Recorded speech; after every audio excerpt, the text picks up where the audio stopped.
Oui, chers auditeurs, chères auditrices, il est très exactement 12h07 sur plateau d'RTCI. Je remercie l'équipe qui m'accompagne aujourd'hui, à savoir Wafa Bouzaïda pour sa précieuse collaboration technique et Rim Trebelsi côté création de contenu digital. Dans le cadre de Panache, ce samedi 1er novembre 2025, j'ai le plaisir de recevoir parmi nous sur plateau d'RTCI une invitée pour parler d'un sujet, ou plutôt d'un événement, à savoir le championnat national de lecture, la session 2025. C'est ce qu'on va découvrir ensemble. Alors aujourd'hui, nous mettons en lumière un événement, donc, ou plutôt une édition spéciale consacrée à la quatrième édition du championnat national de la lecture, donc session 2025, sous le patronage du ministère des Affaires culturelles. Donc cet événement d'envergure nationale célèbre le livre, le savoir et le plaisir de lire à travers des milliers de participants venus de toutes les régions du pays. Alors, pour plus d'informations, on commence donc notre interview. Donc, je tiens à accueillir donc mon invité, donc qui est là, Madame Aya Brich, qui est membre du comité scientifique pour l'élaboration des questionnaires proposés pour la finale du 2 novembre 2025. Bonjour, Madame Aya Brich, et soyez la bienvenue parmi nous sur plateau d'RTCI. Bonjour, merci beaucoup pour cette invitation et pour l'accueil qui me semble tout à fait chaleureux. Merci. Très très bien, alors c'est un devoir, parce que l'événement il mérite. Alors, pouvez-vous donc nous présenter en quelques mots le championnat national de la lecture et ce qu'il représente pour la Tunisie? Ce championnat, ou plutôt cette, on va dire, occasion, est finalement le travail de longue haleine qui se prolonge à travers pratiquement 10 mois de préparation où il va y avoir des sélections locales, régionales et par la suite nationales. Et c'est un travail de longue haleine où il y a une sélection des meilleurs finalement qui vont devoir assister à cette finale qui se déroulera dimanche 2 novembre pour cette occasion, et on aura à sélectionner 1400 candidats. Ça va être demain, alors. Oui. Oui. Très bien. Alors, en tant que membre du comité scientifique, quel est exactement votre rôle dans la préparation des questionnaires pour la finale? Le comité scientifique est diversifié, c'est-à-dire il y a d'autres disciplines qui vont un petit peu accompagner ce travail d'élaboration. C'est Oui. aussi une réflexion profonde à propos des questions qui sont tout à fait d'actualité et qui vont un petit peu orienter notre choix par rapport à la sélection des livres qui vont être un petit peu lus par les candidats et par une sorte de lectorat tout à fait étendu sur toute la Tunisie. Très bien. Et comment se déroule le processus d'élaboration des questionnaires? Et sur quels critères sont choisis les livres ou les thèmes proposés? Alors, le choix, il est un peu délicat par rapport à ce qui se passe dans ce qui est cette scène, on va dire, d'actualité, mais en même temps par rapport aussi aux tranches d'âge des candidats et à ce lectorat qui est diversifié. C'est-à-dire on essayera toujours de varier le choix par rapport à des classiques, mais en même temps par rapport à des best-sellers ou bien à des livres qui sont vraiment des classiques à lire effectivement. Voilà. D'accord. Et quelles sont les finalités principales de ce championnat national de lecture? Alors, pour les finalités, c'est de pouvoir encourager les jeunes à cet exercice de la lecture, Oui. mais en même temps à favoriser vraiment des échanges, des interactions et Oui. pouvoir leur donner aussi une sorte de retour par rapport à cette récompense qui va être vraiment à décerner tout au long de cet événement, mais en même temps, c'est-à-dire il y a vraiment des chèques qui sont alloués pour les vainqueurs, Oui. mais en même temps des lots de livres et un encouragement par rapport à une certaine visibilisation de ce lectorat. C'est très bien. Alors, quelle vision ou quelle valeur cherche-t-on à transmettre à travers un tel événement? Voilà, pour les valeurs, ce sont des valeurs universelles, c'est aussi une ouverture sur l'autre, c'est aussi une manière de repenser le monde à travers des lectures, à travers des échanges et aussi à travers des interactions différentes par rapport à des rencontres. Et ces rencontres-là se font à travers des lectures, mais aussi à travers de l'analyse, à travers aussi des échanges. Très très bien. Alors peut-on dire que ce championnat vise à faire de la lecture un mode de vie et non une simple activité scolaire? Certainement. Parce que pour une activité scolaire, c'est aussi une manière d'obliger les gens.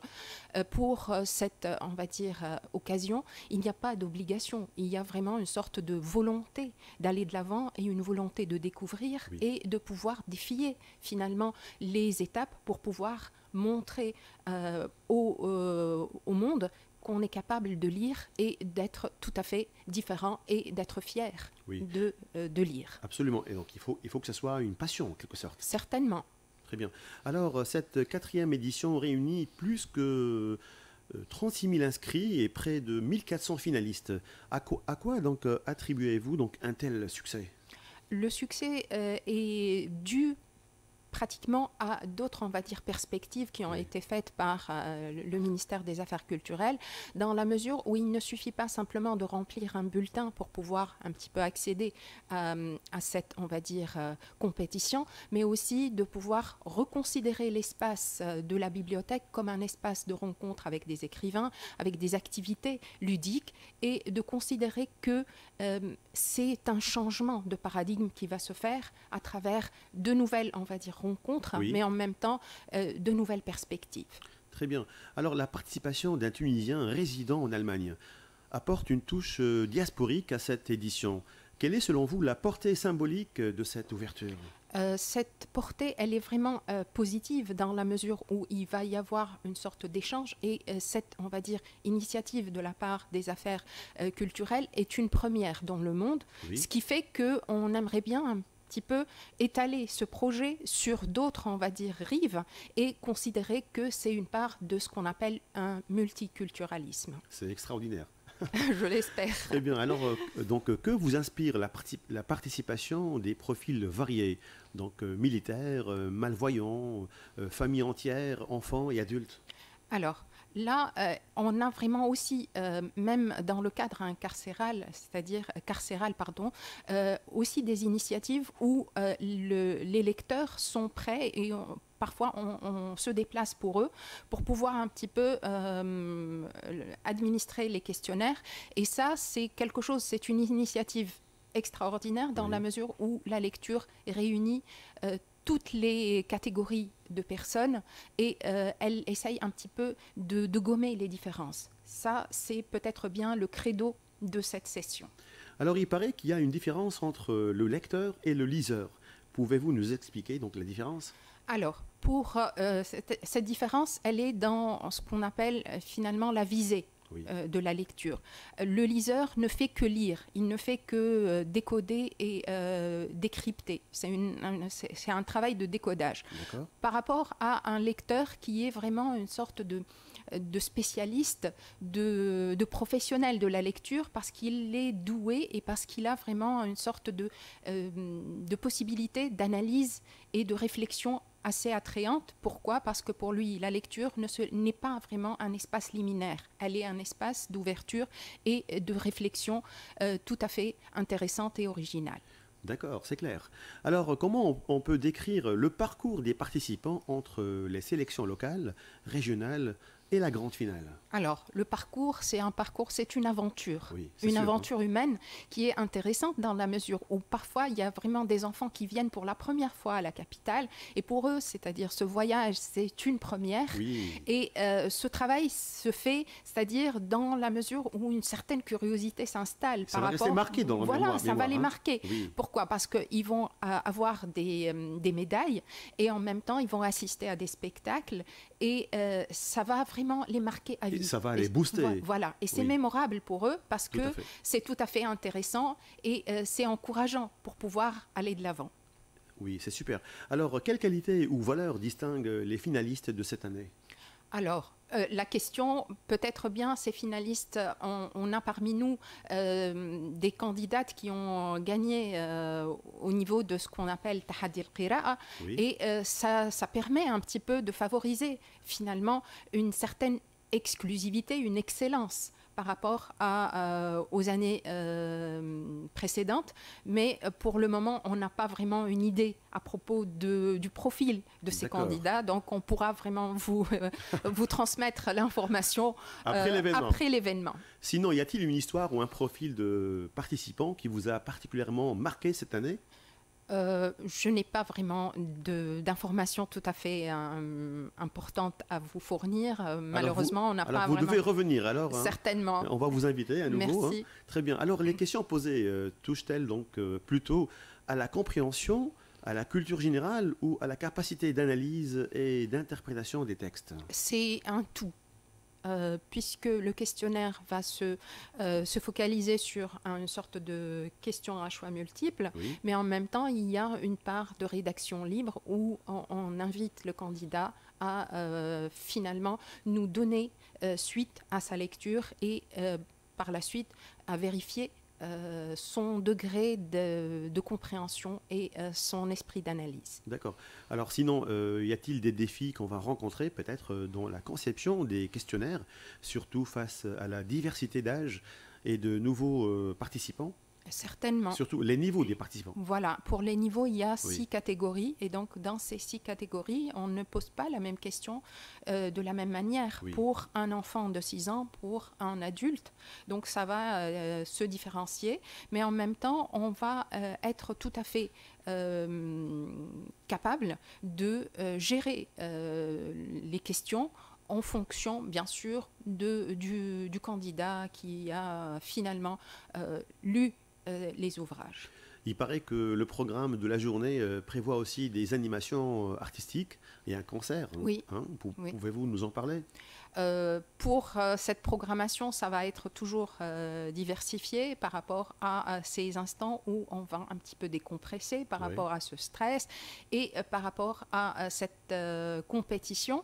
On va dire, ces instants musicaux et cette, on va dire, activité artistique va permettre aux correcteurs de stabiliser les résultats et de donner aux spectateurs la possibilité de se divertir et de changer d'air. Très bien.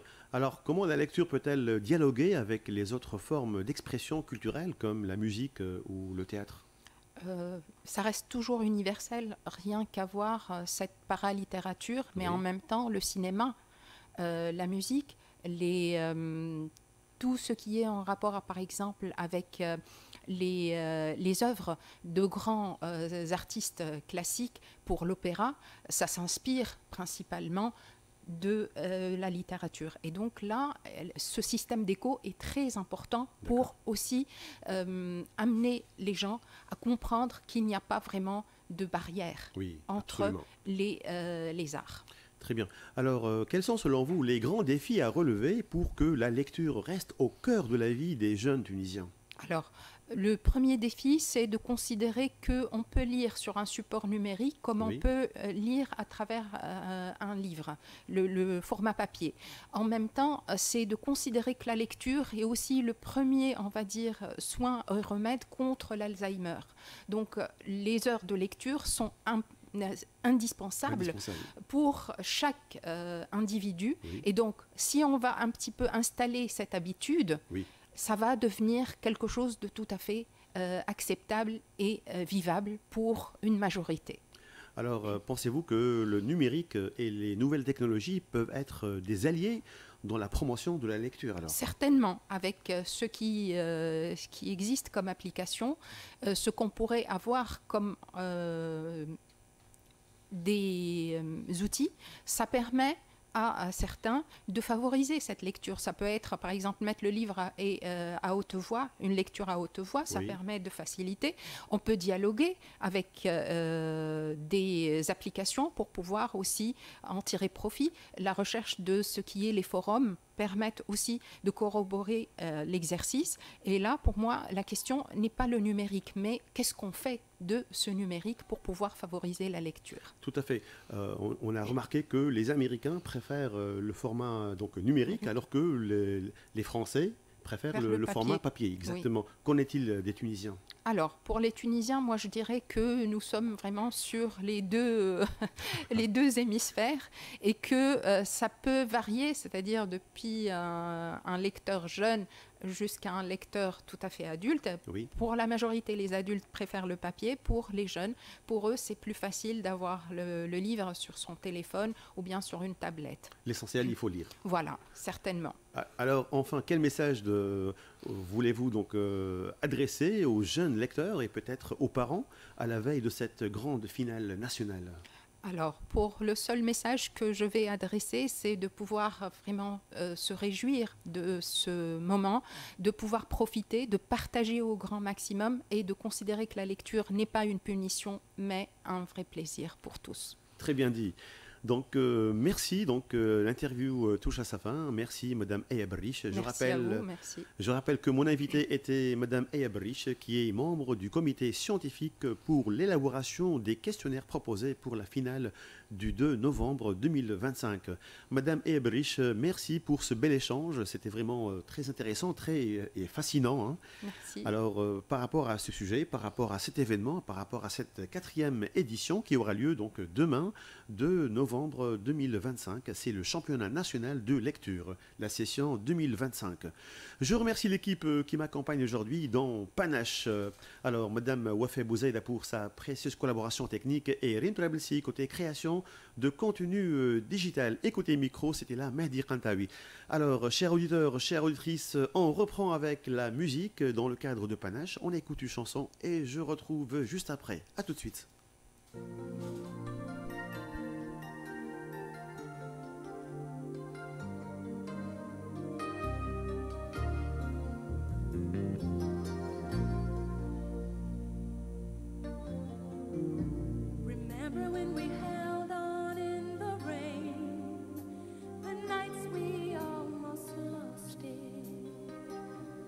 Once again, we can take the night.